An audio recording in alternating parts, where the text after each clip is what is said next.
"Take off the top right now, or I'll rip it off myself." That was the first thing I heard when I stepped into the Riverside Meadows community pool that afternoon. Victoria Ashford's voice, sharp cold, soaked in entitlement, cut across the water like a knife.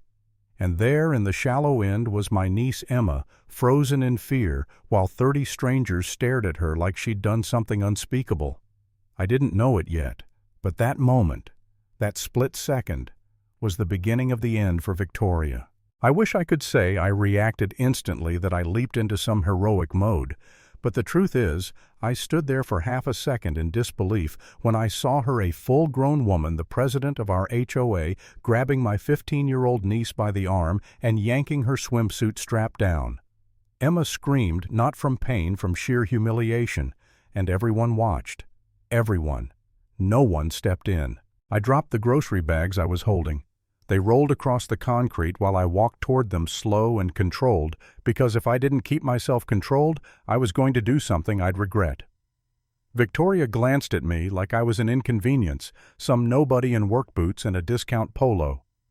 "This doesn't concern you," she snapped. "It concerns me," I said quietly, "because that's my niece, and she's a minor you just assaulted." You could feel the shift, like the air changed. But Victoria didn't back down. She never did. She jabbed her manicured finger toward Emma, ranting about decency standards, about how trash like us didn't belong here, about rules she made up on the spot. Rules that didn't exist anywhere. Rules she thought she could enforce with her hands. I wrapped my shirt around Emma's shoulders and guided her out while Victoria kept yelling. And honestly, I wanted to yell back, but all I said was, in front of 3 security cameras and about 30 witnesses, "Stop talking. Call a lawyer." On the drive home, Emma cried the entire time. She didn't sob loudly. She cried that quiet, broken kind of cry that tells you a part of her trust in the world just cracked. And sitting there at a red light watching this child, I promised my sister I'd protect. I felt something I hadn't felt in years, helpless. For a split second, I wondered if maybe I was overreacting. Maybe this was just a misunderstanding. Maybe I should just let it go. But then Emma whispered, "She's going to get me banned. She's going to fine you. She's going to make us leave." And that's when something flipped inside me. No, not again. I'd left my job as a family court judge to give Emma stability, safety, a home where she could grow without fear. And I'd be damned if I let a petty tyrant undo all of that. So I documented everything. Emma's tears, the red marks on her arm, the posted pool rules that said nothing about a tire. And then I made the call I'd like to report an assault on a minor. The officer who showed up seemed skeptical at first. These HOA communities always have disputes, trash cans left out too long, noise complaints, petty arguments. But the moment I handed him a printed timeline, 3 witness numbers, a map of the camera angles, and Emma walked out wearing my shirt because she was too scared to put her swimsuit back on.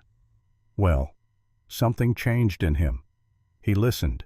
He took notes. He photographed the evidence. And for the first time that night, I saw Emma breathe a little easier. What I didn't expect was the knock on my door 3 days later. "Mr. Chen, this is Child Protective Services.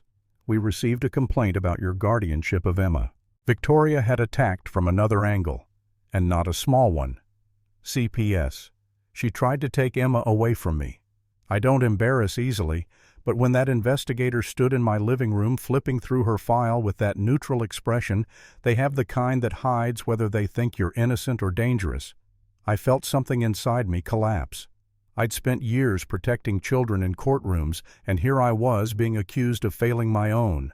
For a moment I genuinely wondered if I'd already lost. But Emma came out, hair pulled back, hands shaking, and told the truth.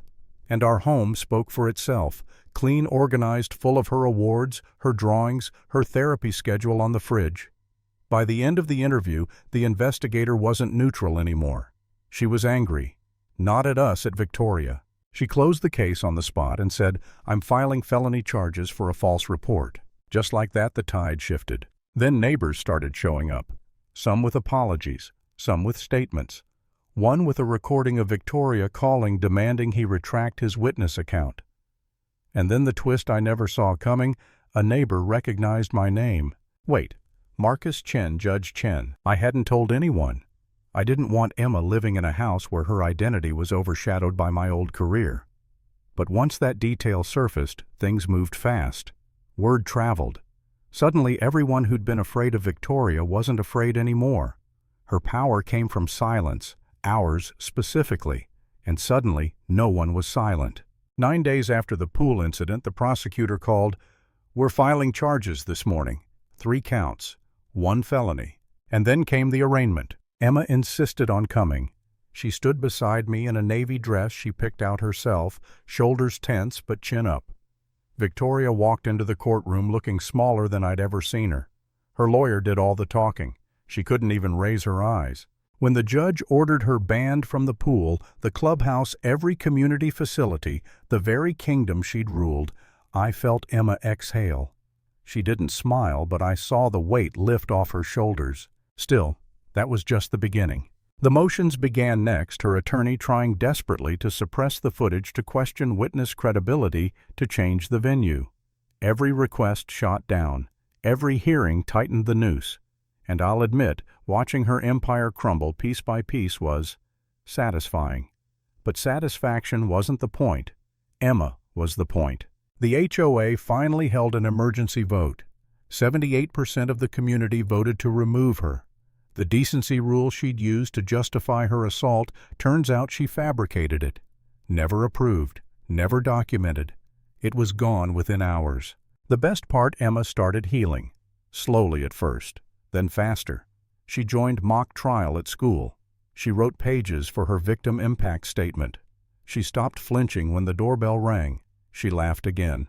And on the morning of the plea hearing, when Victoria stood before the judge and admitted everything, every single charge, and agreed to read her confession in open court at sentencing, that was when I realized Emma had won long before Victoria lost. But the real moment, the real victory came at the sentencing hearing. Emma stood up in that courtroom, voice trembling but steady, and told the world what it felt like to be stripped in front of strangers, to feel powerless, to have panic attacks return after years, to think she might be taken from her home because someone with a title decided she could. And Victoria had to sit there and listen. No interrupting, no yelling, no rules to hide behind, no HOA badge, nothing, just silence. When the judge handed down the felony conviction and a permanent no-contact order, I didn't cheer. I didn't gloat. I just watched Victoria put her face in her hands, her last shred of power slipping through her fingers. And that was enough. I walked Emma out of the courthouse. The winter air was cold, sharp grounding. She looked up at me and said, "It's done." "Right?" "Yeah," I said, "it's done." And that was the moment the story ended, right when the tyrant finally fell. Because justice doesn't need a celebration. Justice is the celebration. And if there's one thing I learned from all of this, it's this: bullies win when you stay silent. They fall the second you stop being afraid of them.